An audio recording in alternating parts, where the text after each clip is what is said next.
Hello, Brooklyn. We're back with another action-packed episode of Cooking with Jen. Today we have an extra special guest, Sarah Sproule.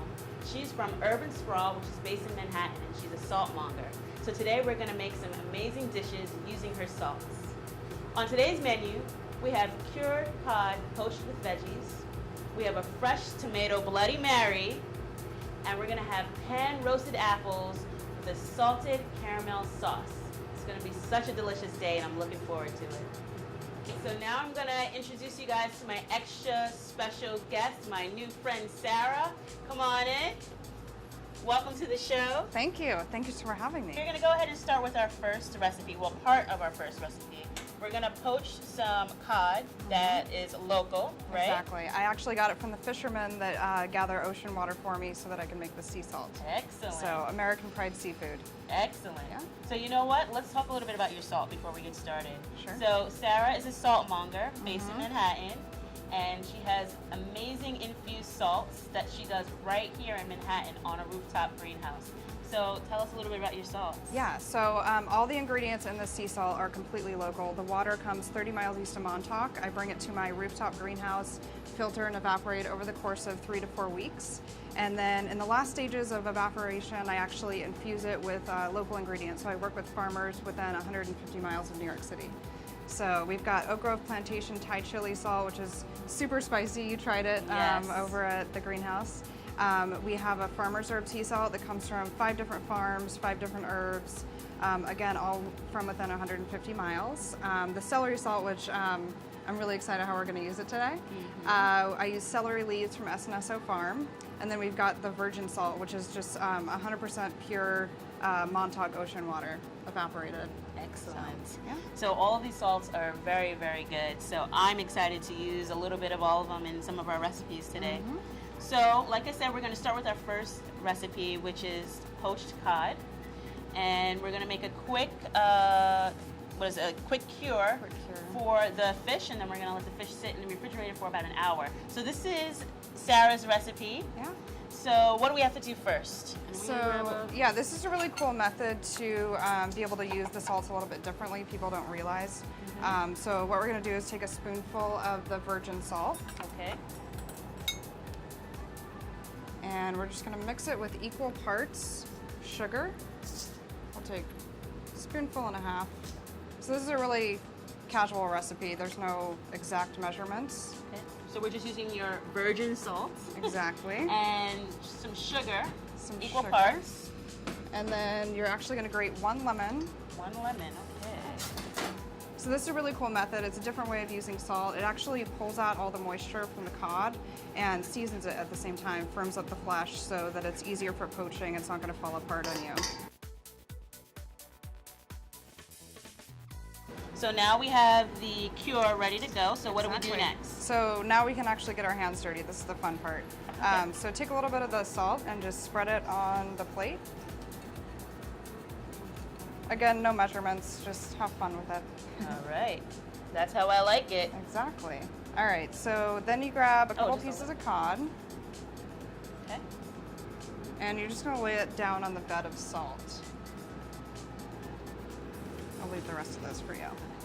And then you're going to actually take more salt and cover the cod.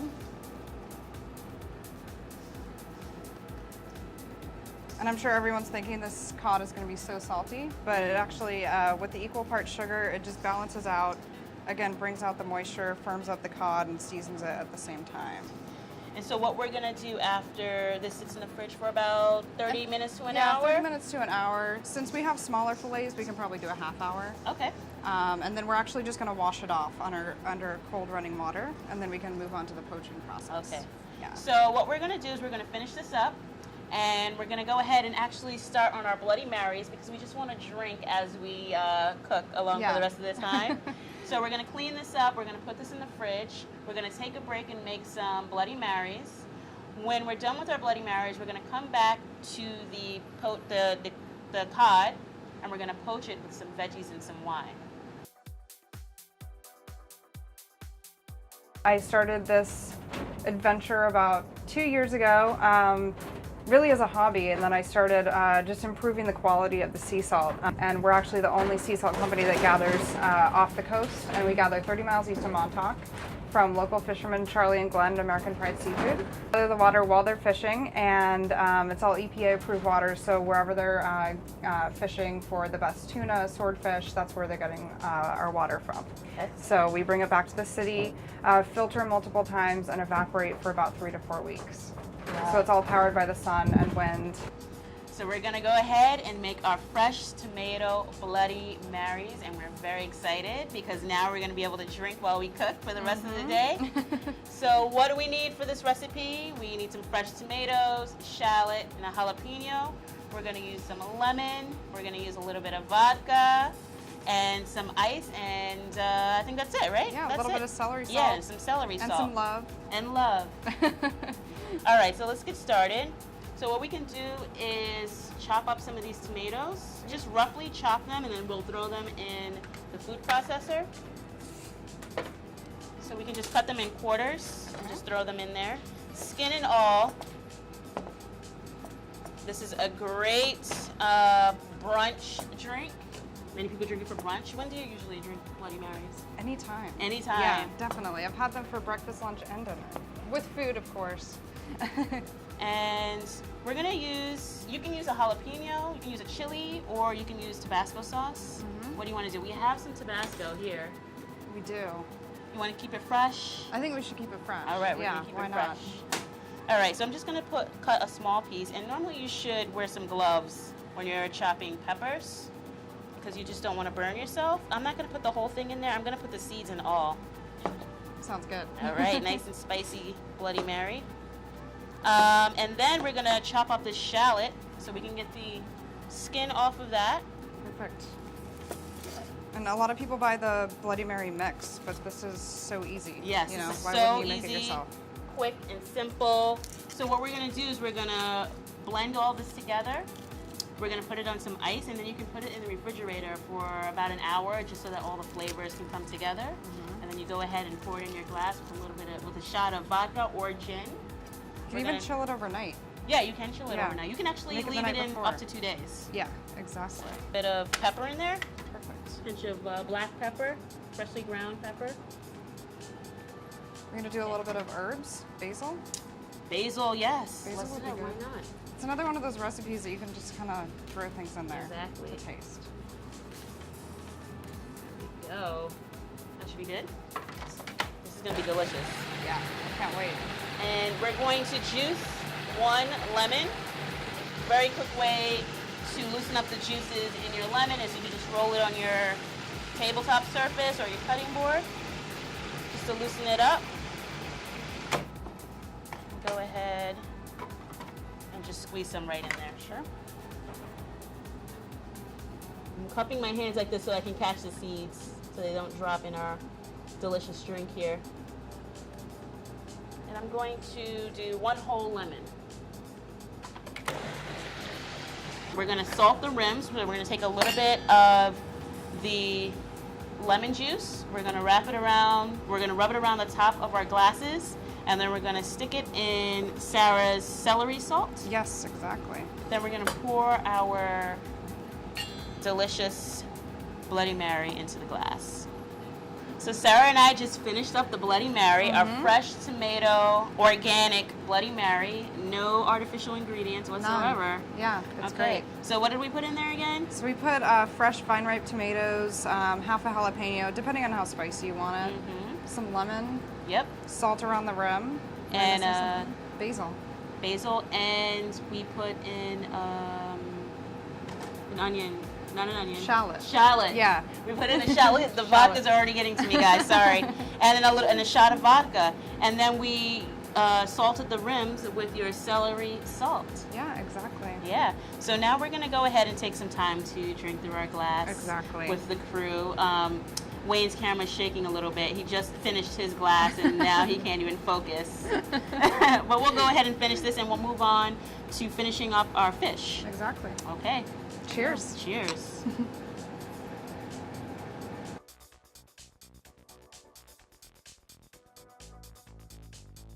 So we just grabbed the fish out of the fridge, Yep. and you can see the salt pulled out all of the moisture out of the fish. Yeah. So what we're going to do next is we're just going to go and rinse off all the salts, and we're going to go ahead and start with our broth. Perfect. Okay. So while Sarah is over rinsing off the cod, I'm going to go ahead and start with the broth. So what we're going to use is 2 cups of dry white wine. This is Pinot Grigio. And then I'm going to also add some water. And this is going to be the base of our broth.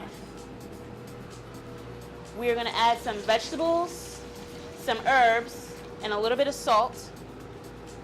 Let our vegetables boil up a little bit, and then we're going to poach our cod. We'll just add it to the pot, and then we'll be done. It's going to take about 10 minutes to finish.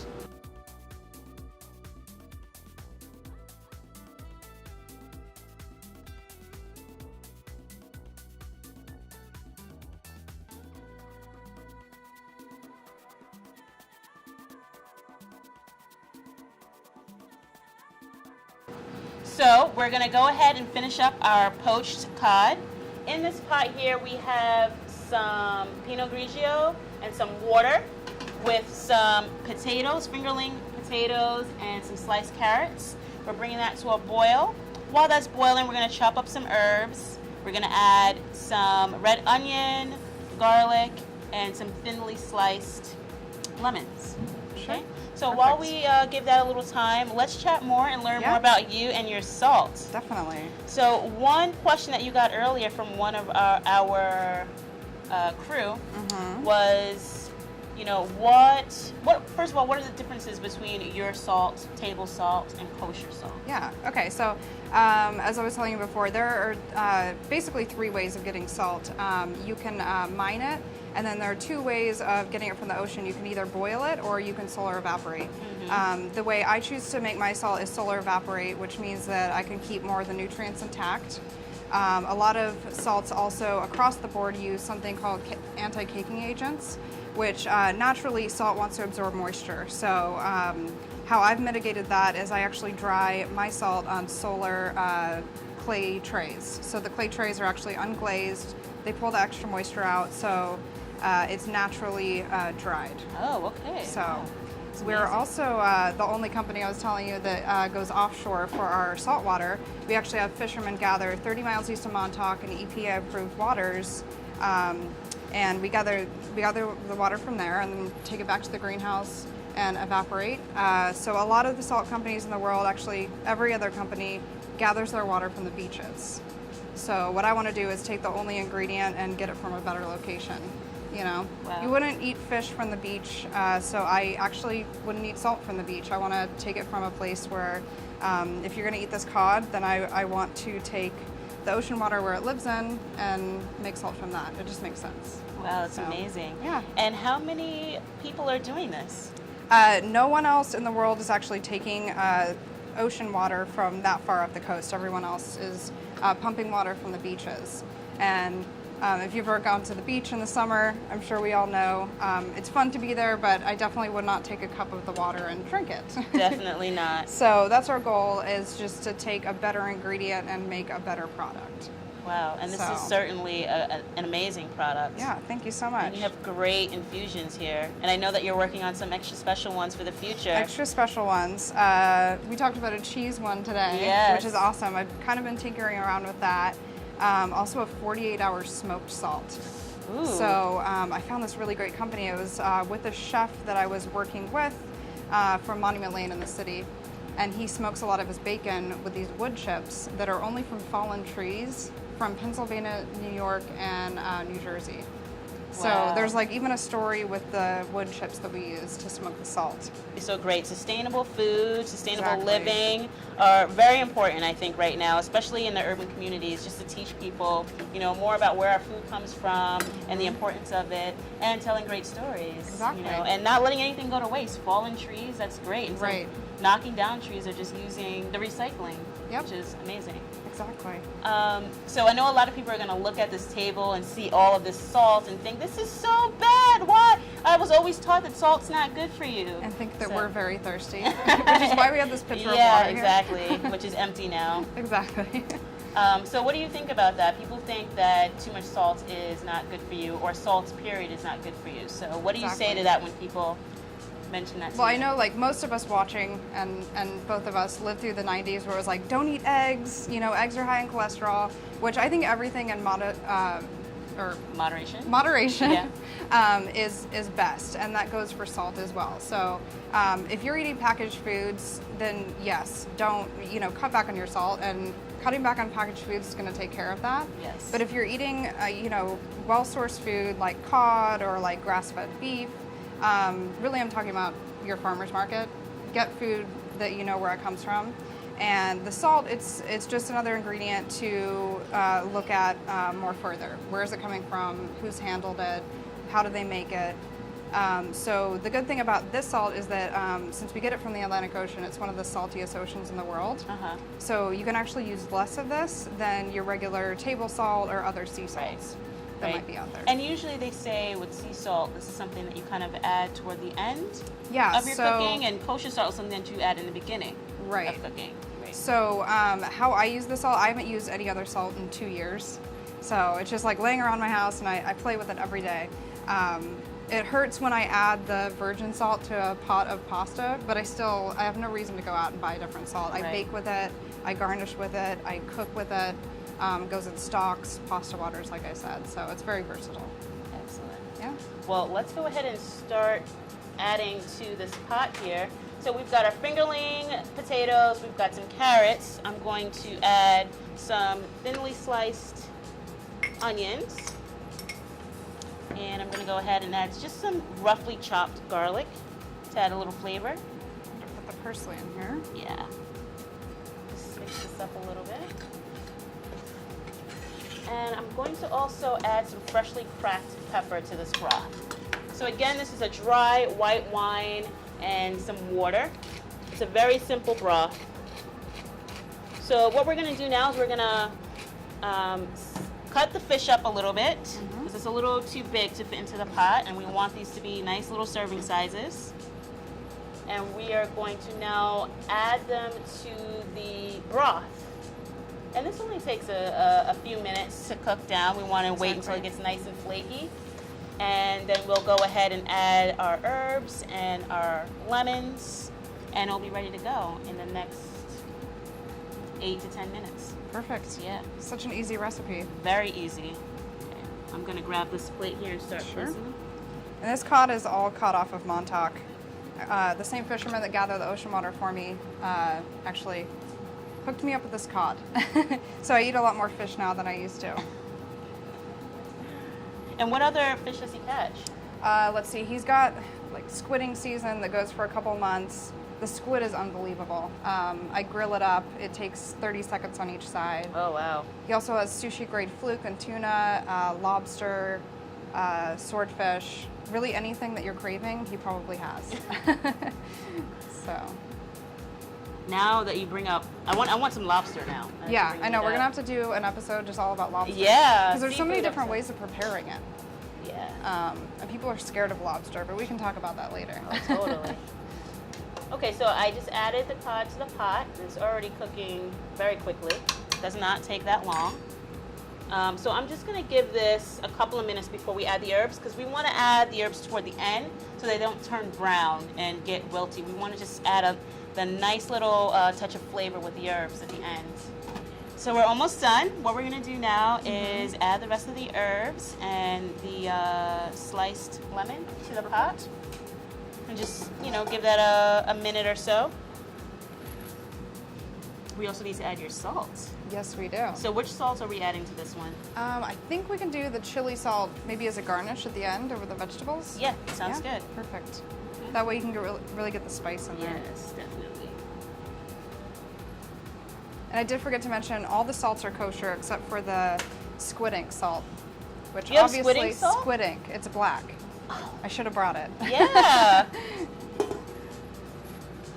So there is black lava salt, but there's no volcanoes around here, so I had to improvise. Wow. That sounds so good. Okay, I'm gonna do some freshly cracked pepper in there. But this looks great, right? Looks perfect. It looks very springtime. Oh, yes. And we all know we're ready for that, right? Yeah. Okay.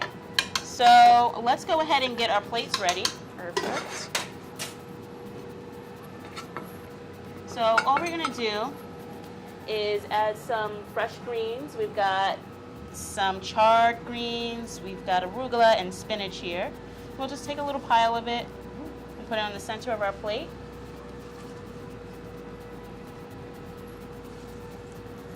So we get a nice big chunk of fish, of cod.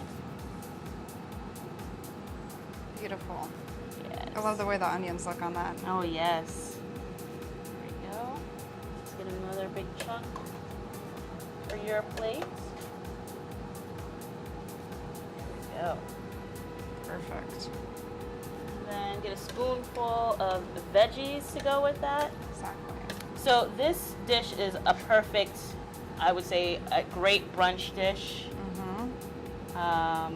It's very light. It's very spring. I mean, everything we're using are spring, available at your farmer's market during the spring. Some of the salt.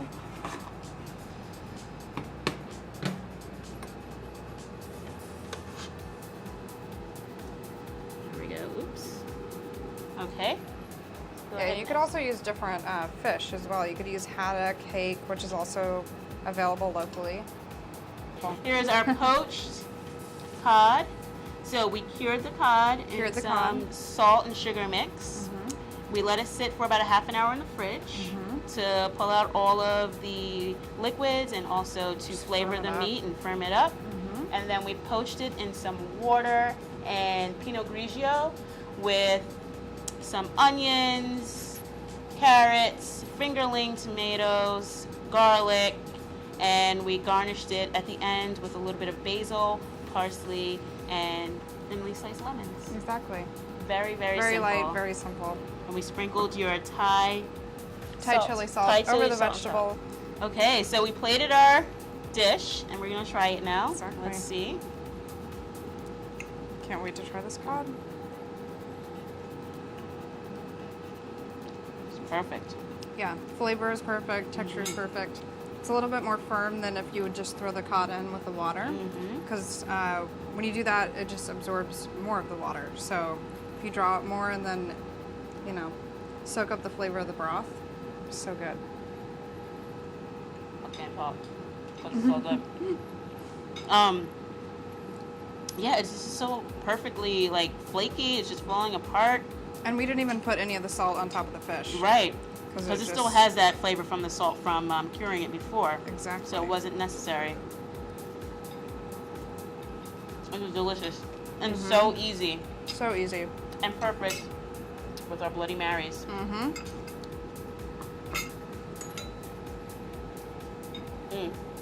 So now we're gonna move on to our desserts. We're gonna do the salted caramel first, the salted caramel sauce. And we're gonna let that rest for about a half an hour to an hour. And then later on we're gonna come back and saute some apples and have a little bit of ice cream. Perfect. Okay. Sounds good. Very, very simple dessert. So the caramel sauce only has 4 ingredients. We have sugar, cream, butter, and a little bit of water. That's all we need to get this started. So what we're doing is we're adding the sugar. We're gonna melt that down a little bit. Do you want to stir this? Yeah, definitely. Okay.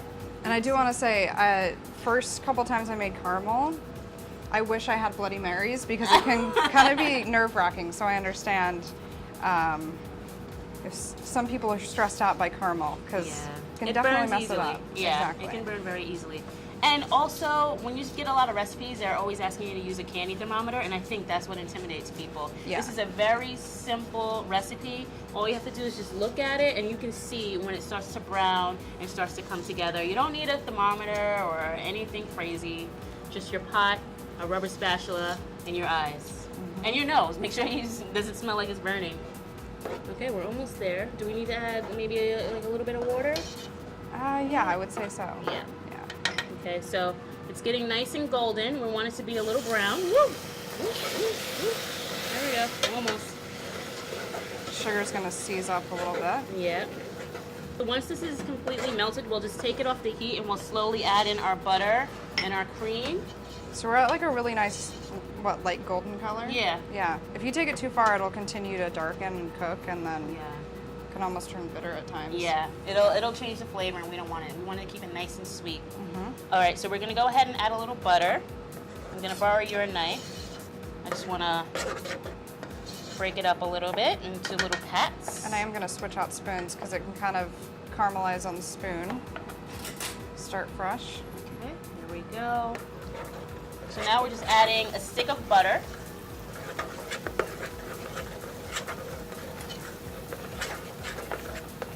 Once the butter melts, we're gonna slowly add our cream. And we're using unsalted butter. Yes, we're using unsalted butter because we're gonna add your amazing salt to this. We wanna control our salt. And this is why we're using unsalted.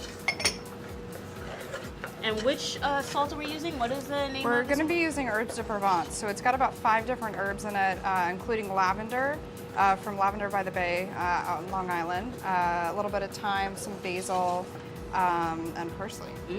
Yeah, so it's a nice mix. It makes the caramel a little bit, give it a little floral edge. So So now we're gonna slowly pour in some cream. I'm going to steal this real quick.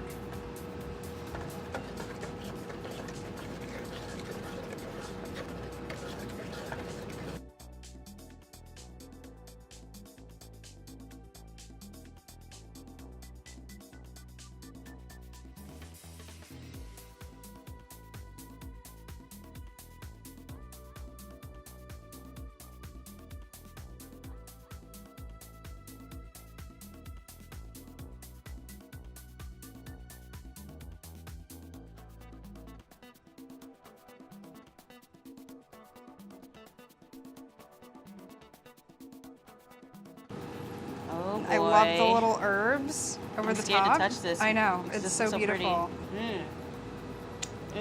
I love the hot and cold mix Oh my gosh. and the salty sweet.